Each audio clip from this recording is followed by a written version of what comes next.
Yung manghihingi ka ng asin sa kapitbahay mo, tapos ito yung sasabihin. Ha? Manghihingi kayo ng asin? Tagdus na yung asin. Hindi ba yung makabili? Sabi ko naman. Kaya nga ako nanghihingi eh, kasi wala kaming pambiling pera.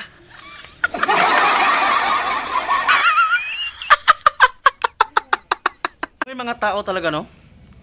Pasusuotin ng face mask, ayaw nila magsuot. Magtatanong pa, bakit naman ako magsusuot ng face mask? Wala naman akong sakit. Hoy, kaya ka pinapasuot ng face mask kasi mabaho bunganga mo.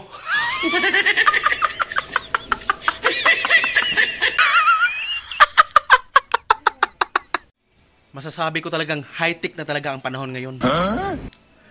Kagaya na magjowa, pagsasawaan ka muna bago ka iiwanan.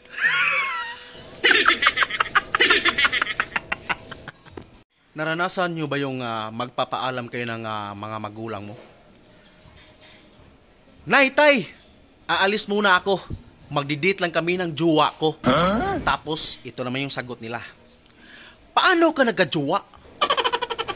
Ang pangit mo.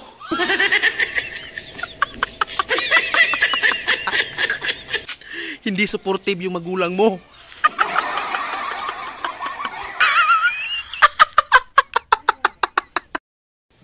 Mga kadalasang sinasabi ng mga tao.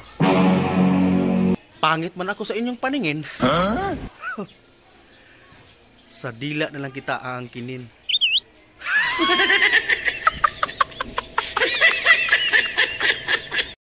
Yung may magandang balita ka sa mama mo. Mama. May babalita ako sa'yo. Ano yon, anak? May jowa na ako! Nasaan? In my dreams.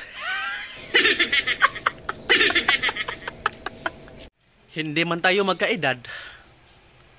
Kasalanan ko ba na ikaw yung aking hinahangad? Yung purmang-purma ka sa sarili mo. Akala natin may jowa na bibisitahin. Yun lang pala, makikikain.